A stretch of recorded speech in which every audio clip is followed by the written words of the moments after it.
वंदन करतो।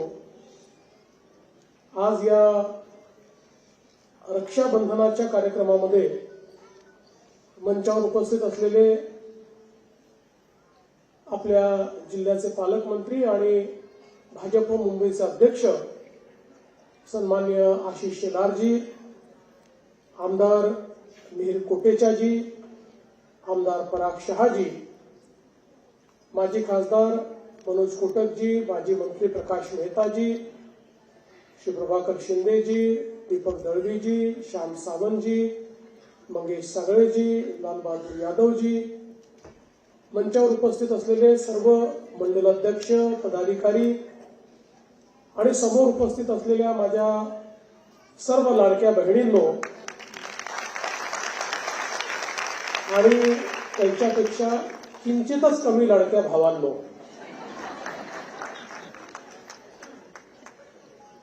खरं म्हणजे आजच्या कार्यक्रमामध्ये महाराष्ट्राचा मुख्यमंत्री म्हणून मी या ठिकाणी आलेलो नाही, तर लाडक्या बहिणींचा देवाभाऊ म्हणून या ठिकाणी आलो।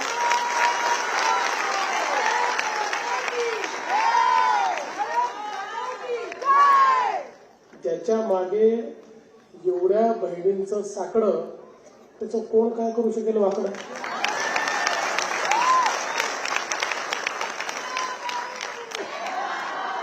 त्यामुळे अनेकांनी अनेक मनसुबे रचले, षडयंत्र केली, दूषणं दिली, शिव्याशाप दिले, त्रास दिला, पण लाडक्या बहिणी पाठीशी होत्या, त्यामुळे आमचं काही वाकडं झालं नाही। आम्ही पुन्हा तुमच्या सगळ्यांच्या प्रेमाने, आशीर्वादाने त्या ठिकाणी सत्तेवर आलो। आणि आज मला अतिशय आनंद आहे की आपण सगळे रक्षाबंधनाचा हा कार्यक्रम या ठिकाणी साजरा करतो। आशिषजींनी सांगितलं की आपल्या हिंदू परंपरेत रक्षाबंधनाचं महत्व हे एक वेगळं महत्व आहे। हा जो रक्षासूत्राचा, राखीचा धागा आहे, हा प्रेमाचा धागा आहे। बहीण आपलं संपूर्ण प्रेम या धाग्यातनं भावाला देते आणि भाऊही संकल्प करतो की मी आजन्म माझ्या बहिणीची रक्षा करेन। खरं म्हणजे आज तर भावांनी हा संकल्प करण्याची आवश्यकता आहे की माझ्या बहिणीला मी इतका सक्षम बनवेल की ती स्वतःचं आणि कुटुंबाचं रक्षण करू शकेल। हा संकल्प आता या ठिकाणी आपल्याला घ्यायचा आहे। आपल्याला माहिती आहे की आपल्या देशामध्ये मोदीजींनी सातत्याने आमच्या माता भगिनींचा, मुलींचा सक्षमीकरणाचा मुद्दा हा मांडलेला आहे। आणि हेही तेवढंच खरं आहे की जगाच्या इतिहासामध्ये आपण जर एखाद्या राष्ट्राचा विकसनशीलतेकडनं विकासाकडे प्रवास बघितला, मग तो अमेरिका असो, युरोप असो, चीन असो, जपान असो, कोरिया असो, प्रत्येक प्रगत राष्ट्र हे विकासाकडे जात असताना त्या राष्ट्राच्या चेतना या ज्यावेळेस समृद्ध झाल्या आणि त्या चेतनांना हे लक्षात आलं की विकासाकडे जायचं असेल तर समाजाचा 50% हिस्सा हा महिला आहे। आणि हा जो 50% हिस्सा आहे, हा जोपर्यंत मुख्य धारेमध्ये येणार नाही तोपर्यंत विकसित समाज होऊ शकणार नाही। आणि म्हणून या सगळ्या देशांनी त्या त्या काळामध्ये आपल्या अर्थव्यवस्थेचा भाग हा महिलांना बनवलं। आपल्या अर्थव्यवस्थेचं दुसरं चाक कार्यान्वित केलं आणि त्यामुळे अर्थव्यवस्थेला गती मिळाली। महिलांना मानव संसाधनामध्ये परिवर्तित केलं आणि त्यातनं अर्थव्यवस्था बळकट झाली आणि ती सगळे देश हे वेगाने विकासाकडे गेले। खरं तर आपल्या देशामध्ये जेव्हा आपण संपूर्ण विकसित अवस्थेमध्ये होतो आपल्याला अनेकांना याची कल्पना आहे की एक काळ असा होता की जगाच्या व्यापारात 35% व्यापार एकटा भारताचा होता. जगाच्या जीडीपी मध्ये 30% वाटा एकट्या भारताचा होता.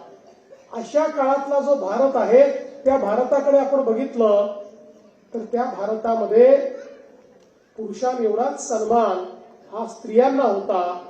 त्या भारतामध्ये स्त्री शक्तीची पूजा होत होती आणि म्हणून आपल्याला कल्पना आहे की भारत त्या अत्युच्च शिखरावर गेला.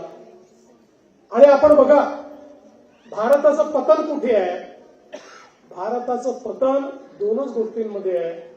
ज्यावेळी भारत आपल्या माता भगिनींचा किंवा स्त्रियांचा सन्मान करायला विसरला, स्त्रियांचा दर्जा जेव्हा समाजामध्ये खाली गेला आणि त्यावेळेस समाज जाती व्यवस्थेत विखंडित झाला, त्याच वेळी भारत गुलाम झालेला आपल्याला पाहायला मिळतो. आणि म्हणूनच पुन्हा एकदा समृद्ध भारताचा प्रवास जर आपल्याला करायचा आहे तर त्या प्रवासामध्ये आमच्या माता भगिनींना सोबत घेऊन केलेला प्रवास हाच शाश्वत प्रवास होणार आहे. आणि हेच आपल्या प्रधानमंत्री महोदयांनी ओळखलं आणि गेल्या 10 वर्षामध्ये आपल्या महिलांच्या सक्षमीकरणाच्या दृष्टीने मोदीजींनी केलेली उपाययोजना ही आपण सगळ्यांनी बघितली. अगदी बेटी बचाव बेटी पढाव पासून झालेली सुरुवात ही लखपती दीदीपर्यंत येऊन पोहोचली. हा प्रवास अत्यंत विलक्षण अशा प्रकारचा प्रवास आहे. ज्या भारतामध्ये अनेक भागांमध्ये केवळ मुलगी जन्माला येऊ नये म्हणून स्त्री भ्रूणाची हत्या केली जात होती, त्या ठिकाणी बेटी पढाव बेटी बचाव बेटी पढाव याच्या माध्यमातून जे लिंग गुणोत्तर आहे ते अतिशय चांगल्या पद्धतीनं सुधारलं.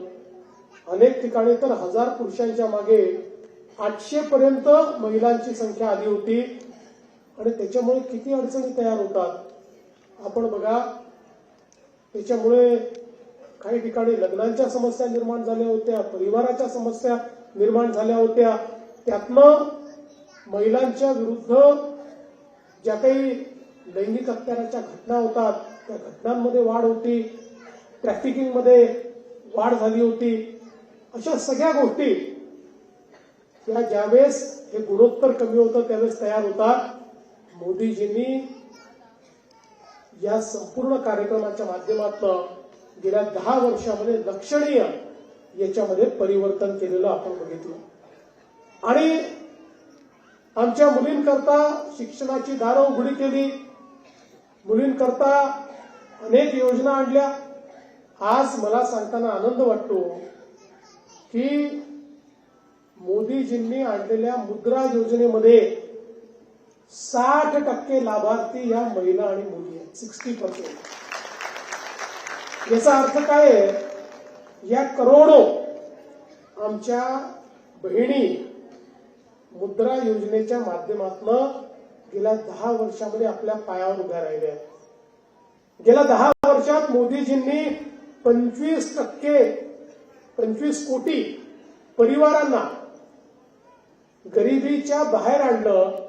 हे बाहेर आणत असताना मोदीजींनी याचाच वापर केला की आमच्या महिलांना सक्षम करून त्यांनाही अर्थव्यवस्थेच्या चक्रामध्ये आणायचं आणि त्या माध्यमातून तो परिवार देखील त्या ठिकाणी बाहेर काढायचा असा प्रयत्न त्यांनी केला. अनेक योजना सांगता येतील आणि म्हणूनच मोदीजींच्याच मार्गावर चालत आपल्याला माहिती आहे महाराष्ट्रामध्ये देखील आपण अनेक योजना मागच्या काळामध्ये केल्या.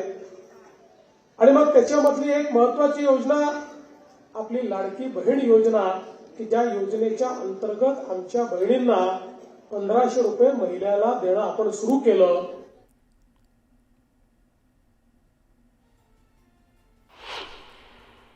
तर मुलुंडमध्ये आयोजित केलेल्या रक्षाबंधन उत्सवात मुख्यमंत्री देवेंद्र फडणवीस बोलत होते.